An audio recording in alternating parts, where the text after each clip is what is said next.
Alright, I'm known to ramble, so I'm gonna get straight to it. I went to Tribeca Film Festival last week. I stayed in New York City for about 3 days overall, and I got to see 4 different things while I was at Tribeca that was playing there as part of the program. I would like to talk about what I saw.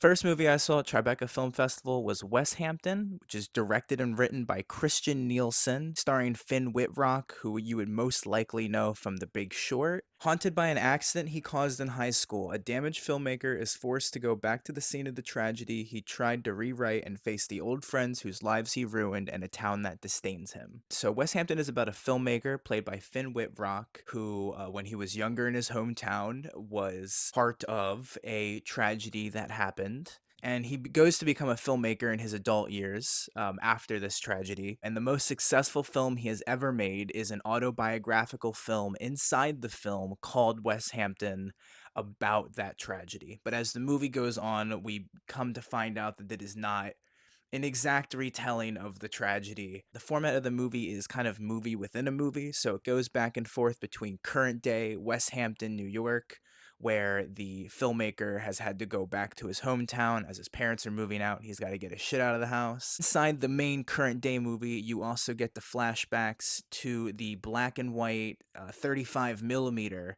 movie that he shot called Westhampton inside of the movie about when he was younger and his youth and leading up to and the tragedy. And as we go through the movie and we get to see both current day and hear current people of the town who are very much not fans of him, and go back to see his accounting of it, the autobiographical film that he made, autobiographical in quotation marks. It becomes increasingly clear where the disconnect is and starts to explain some of the self-hatred and isolation that this character has brought on upon himself. The movie does a really good job at hitting kind of like the regret and the remorse of being accountable for something like that, and again, like the self-hatred and especially the isolation that leads from that. Our main character is a very isolated, broken down person. The emotional core of the movie really worked for me. I think a big part of if this movie would work is if you are sold on the lead performance and if it does a good job and it's well written. I do think the movie is both well directed and well written by Christian Nielsen. And Finn Wittrock gives for sure what I'm considering his career best performance in this. The movie does have a slower pace, but I wouldn't say that it's slow in a negative way. I'd say more it has kind of like a melancholy, meditative pace, which again I think works very well in the film. I don't think there's any reason for the pacing of the movie to be snappier than it should be. The fact that it is more slow and methodical kind of works along with the themes of the movie. Westhampton in general does pretty good with the show don't tell rule. It is a well written movie, but a lot of what really works in the movie is stuff that is kind of more instead of explaining the differences between his film or what actually happened. For example, the movie does a really good job of just kind of naturally showing you through a depiction of his movie and hearing people in the town as he's revisiting it now talk about it. You can see the disconnect. It is there. And it all culminates to this incredible metatextual ending. I think in the final minute of the movie or so, there is not a single line of dialogue, yet it is.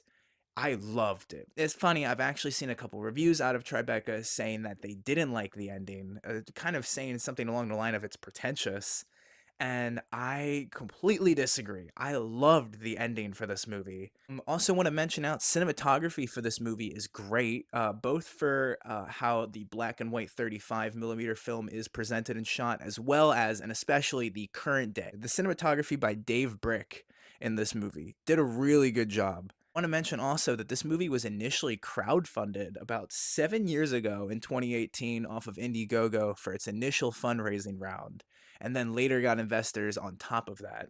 And I have to say, maybe the most successful crowdfunding campaign for a movie I've ever seen, like ever. This is definitely the best movie I've ever seen to come out of a crowdfunding campaign. Yeah, I really like this movie. I don't typically give arbitrary number ratings at the end of a video, but I would give Westhampton an 8 out of 10, maybe an 8.5. Feeling a little closer to a 9 than a 7.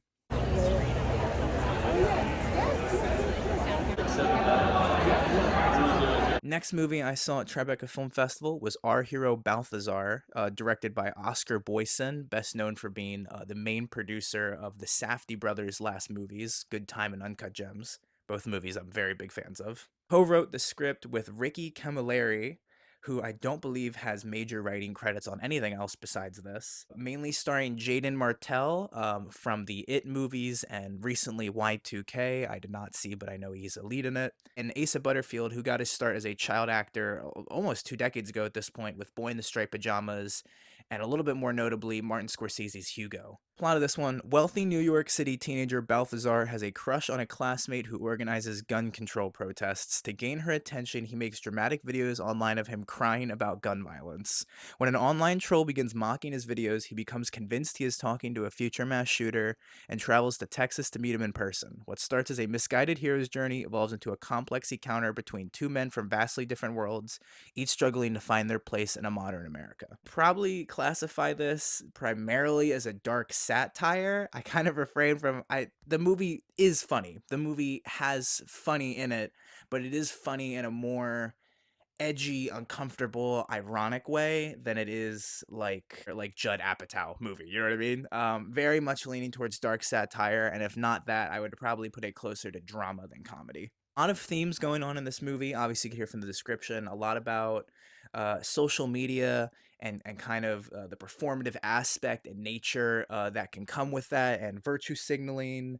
A lot about gun culture, toxic masculinity, modern, you could say, epidemic of isolation in young men of in recent times. Probably one of the best movies I've ever seen at depicting the themes that are around a school shooter without being about a school shooting. A lot of good a lot of good school shooter movies. A lot of good movies that involve or are about school shootings in some way are typically a little bit more uh directly involved to the shooting. Some good school shooting movies I can think off the top of my head: Matt Johnson's The Dirties, Elephant by Gus Van Sant. We don't need to talk about. Oh no, we need to talk about Kevin. No, we don't need to talk about Kevin. We definitely needed to talk about Kevin. I have to say, this is maybe the best movie on kind of the causes of like mass shootings, like kind of exploring more of the ideological side of why instead of the visceral side of why. I think the movie does a really good job at exploring that from a psychological perspective. The movie again is definitely, it is not a comfortable watch. It is the most uncomfortable watch I had at the whole festival, but I completely expected that going into it. Definitely has an edgy tone, but I wouldn't say edgy in like an exploitative or trashy way. I give credit to both of them.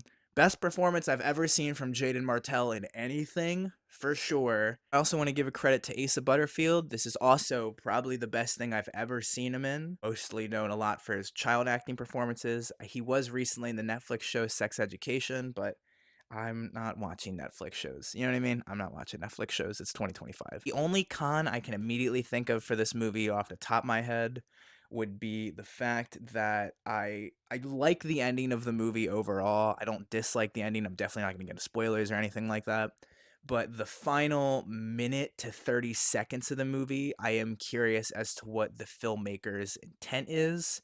It could purposely be a little open-ended as to what it means. I'm not 100% sure. I did get to talk to Jaden Martell, the lead of this movie, after the screening. Got to talk to him outside. He shook my hand. It was great to meet you. And I got to talk to him a little bit, and I'm not going to say the conversation. I'm not going to verbalize the conversation we had or say what he said explicitly to me. But I did get the impression that it was kind of left a little bit open-ended to him too, that the script doesn't give a clear direction of why his character might be doing a certain thing.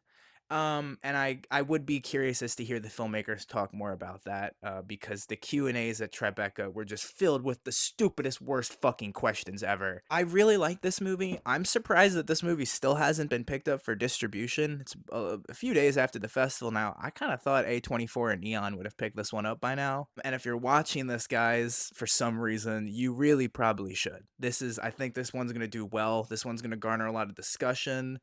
I think it handles itself really well. It is made well. Again, director is the producer on the past couple Safdie movies, so it kind of has that feel and vibe to it. Overall, really like this one. Probably leaning towards a 9 on this one, actually. I would really hope to see this one do well. It's definitely not going to work for everyone, but out of everything I saw at Tribeca, this is for sure the one that I would classify most as an important movie.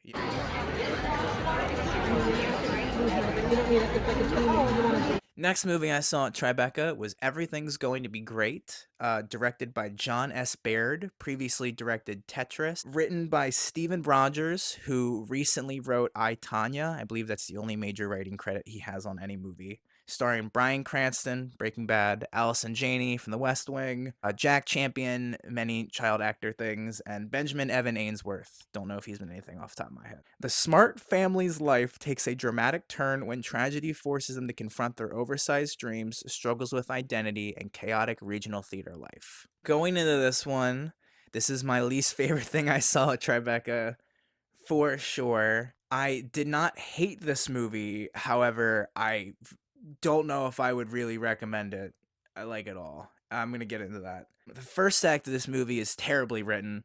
I haven't seen I, Tanya in a while. I remember it being competently written. First act of this movie was like bad. First act of this movie, I was looking at the person I was seeing the movie with, and we were looking at each other like rolling our fucking eyes. Like that's a really bad reaction to have to the world premiere of a movie, you know? I again without getting into spoilers, not going to. The second and the third act do work a little better when the script has a little bit more to actually work with, you could say, when it comes of like dramatic elements in the plot. But I gotta say, the first third of this movie was tough. First third of this movie was tough. I'm not someone that walks out of movies, especially at a film festival. If I was, and this was something I saw for like $7 on a Tuesday at a Regal, I probably would have. It was rough. It seems more of like a script and direction issue to me, if I had to guess. Bryan Cranston gives the best performance in the movie for sure. Bryan Cranston was the only performance in the movie out of the main four where at no point did I think when he was saying something that's stupid. You know what I mean? Like just like that was like he was the only person who competently delivered every line in a believable way. So I will give credit to Bryan Cranston where it's due. The movie has a lot of theater theming around it. I hesitate to say it's corny or anything. It definitely feels a little shoehorned in. Again, not going to spoil anything, but the movie is very referential to old Broadway and just like stage theater of the past century or so. And as someone who is raised in like a very theater loving environment, I've been to Broadway a few times. Like my mom is super in the theater like that. I it like I for someone who got some of the references, basically, I got some of the references. I still was like going to another complaint I had for this one. So it's interesting when you see a cut of a movie at a film festival because it's so early, it's obviously not finished, so you're not sure what it's going to turn out to be. The language in the cut that was shown at Tribeca Film Festival definitively is aiming for an R rating. The F slur is used quite a few times, only in one scene, very odd scene. If you're watching this, guys, you could cut that scene out of the movie. That scene was fucking stupid, and it's in the first third. Like that, the scene that uses the F slur over and over again with the bully. That scene's stupid, guys. Let's be real. All right, like let's be serious here. You know, if we're gonna have the little dweeb kid get made fun of, we can at least have him get made fun of in a way that an actual teenager would say, and he wouldn't just say the F slur 12 times. You know what I mean? It's fucking stupid. The language of the movie overall generally points to an R rating. They're definitely, I guess, the intent of this movie is to have an R rating. That seems like a huge mistake to me. This feels so heavily to me like a PG-13 movie. This very much feels like a movie where majority of its audience is going to be like families that maybe skew in slightly older, like families with some teenagers in them. Probably someone in the family is huge into theater for them to even be interested in this movie in general. And I if this movie releases with an R rating, I am 100% sure that it would do worse than if it released with a PG-13 rating, which seems like tonally most of the movie is aiming. Most of the movie feels more in tune with like a more melancholic 2000s PG-13 family movie than it does any rated R family movie really, because a lot of the movie's exploration into things that are really mature like that outside of general grief is not handled amazingly. I gotta say, wanted to say that this movie appears to be aiming for an R rating, and it's not like I'm recommending the movie either way, but I am 100% sure of the fact that this is going to be way more dead on arrival with an R rating than a PG-13. And also prefacing this because this is the only movie at Tribeca that has a trailer out for it, let alone multiple images from it before I saw it. And the trailer for this movie makes it seem like it's like a PG family movie. And oh my god, if you were going to run that trailer and then you're gonna put out the cut we saw at Tribeca, you guys are fucked. You know what I mean? Like, it was not. I don't know, guys. There's some dissonance there. Also worth mentioning, this is the only movie at Tribeca that I saw that has distribution already. I believe Lionsgate already has the rights to distribute this movie. I don't get how that's possible because this is easily the worst thing I saw at Tribeca. Like, numerical rating for everything's going to be great. Maybe like a 4, a 5, low. Like, it's not the worst thing I've ever seen, but it kind of hits that like middle mark of the road that's almost just sometimes more skippable than something worse than it might be, because at least something worse than it would be taking more interesting decisions to lead to that. You know what I mean? Yeah. Would not recommend Everything's Going to Be Great.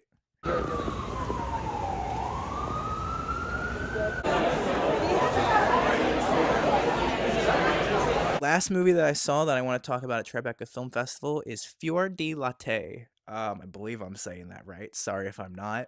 Directed and written by Charlotte Ercole. Charlotte Ercole, I believe that's right. Starring Tim Heidecker, Julia Fox, Kevin Kline, and Gina Gershon. Plot of this one is a playwright hooked on sniffing perfume to relive memories from an Italian vacation spirals into obsession as his life falls apart. A couple things I want to get out of the way. The movie very much does have this like absurdist tone to it. Like, a lot of the comedy in the movie is leaning a little bit more into absurdism or surrealism. Surrealism is probably the word I would use more accurately. I think the movie does a really good job at riding this tonal line between being like deeply sad, like depressingly sad in a tragic way, and then being funny in almost like a tragically surreal, absurdist way. It's a very hard line to do, and a lot of Heidecker's work typically kind of rides this line. At least when he's going for more serious things, a lot of his movies will kind of ride this line a little bit more. I think it did a great job, and that is no doubt because Charlotte Ercole very much has the vision in mind here. Very tuned. The script and the directing feel very much connected in a positive way. The movie was shot on 16 millimeter, which makes it look really nice. Has a really good warm feeling. The New York and the Italy stuff both look very good, but in different ways, just because of how 16 millimeter captures kind of like the countryside versus the city, and it really worked for me from a filmmaking perspective. Shout out to Theomos Bagatakis. Theomos Bagatakis. He is the cinematographer. You did a really good job, man. This and Westhampton for sure were the two ones where I was like, I gotta write down the cinematographers for these. Score and music for this movie was made by her 8th grade orchestra teacher, by Charlotte's 8th grade orchestra teacher. And I just want to give a brief aside to that because the score for this movie is incredible. The score for this movie has like a Dick Van Dyke old timey like 40s to 60s musical kind of vibe to it. It reminds me of the Gene Wilder Willy Wonka movie. It I love this. The score in this movie was really good. And the whimsical nature of it works really well with this kind of like depressing surrealist tone that is constantly kind of going back and forth between like laughing out of absurdity and just kind of being like really taken aback by how like sad something really is. And I want to say that I think the movie made some of the audience I saw it with uncomfortable. I saw it at the world premiere at Tribeca, and there are some people in reviews for this movie. Main review for this movie out right now gives it like a 4 out of 10. And it says, and like their big complaint in the review, basically their only complaint in the review, is that they shout out Next Best Picture. You guys are so inconsistent. and their biggest complaint was that they didn't think the movie was funny enough. I don't think the movie is trying to be funny. Like some of the movie for sure is trying to be funny. Don't get me wrong. There were parts of this movie where the audience was laughing, and I'm honestly not sure if you're supposed to. And I think it kind of speaks to how tight that line is written. And you can tell the role was written for Heidecker in mind. It is very much a Heidecker-esque role. And even with that in mind, he still does a great job with it. The inside apartment shots in the movie were filmed in the director's apartment. A lot of the shit you see in there, as she said in the Q&A, is just her shit strewn about, which is great. Like genuinely inspiring filmmaking from an independent filmmaking perspective on display here. I'm gonna give a brief spoiler here. I'll put a little thing so you can skip past this if you want to. I don't know if they're gonna the trailer. They haven't made a trailer for this yet, so I don't know if this is explicitly a spoiler or not. But I did not know this going into the movie, because it wasn't like publicized going into the movie or anything. So if you want to go into it as blind as I did, which I kind of would recommend, I would skip past this part. The movie has musical numbers in it. The movie has 2 full musical numbers in it. I loved them. As someone who is not a huge fan of like movie musicals or anything, I like some of them. I don't like all of them. Um, I I loved it. I had such an aggressive smile on my face when the title card rolls for this in the intro, and a big part of that is because the movie opens with a musical number, and I really hope that they don't blow going into the movie that there's musical numbers, because oh my god, it is such a delightful way to open the movie. I had to bring that up because if there's one complaint about this movie at all that I would make, I think it could have used another musical number. I think the musical numbers in the movie work so well to kind of so aggressively ride that line of like surrealism, and it's such a good way to have that tonal dissonance in the movie as the movie becomes a little more depressing. I almost wish that there's 2 musical numbers. It's about a 90-minute movie. I almost wish there was a third. It's not like I could immediately tell you where to insert it or what character to perform it even, but it worked so well for me both times in the movie, like so well that I honestly wish it would have been in there a third time. Yeah, I don't know. Big fan of this one. Really liked it. Obviously was interested in all of these movies going into Tribeca, but this was the one where I was not that I had the most understanding of what I was going to get, but at least I thought I had the most understanding of what I was going to get. And I was pleasantly surprised in a good way that it was still able to take me off guard. I would probably give Fior Di Latte, I would say an 8. I'm gonna say 8. I really liked it. When it comes to everything I've talked about in this video, everything but everything's going to be great. I'm going to see a second time. I will see Westhampton a second time in the theaters. I will see our hero Balthazar a second time in the theaters. I will see Fior Di Latte a second time in the theaters.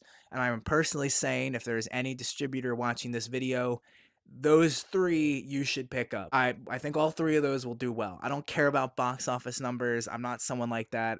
I'm not going to talk about the fucking Academy prospects for any of this because who, you know what I mean? Ew. But I really liked most of the movies I saw at Tribeca.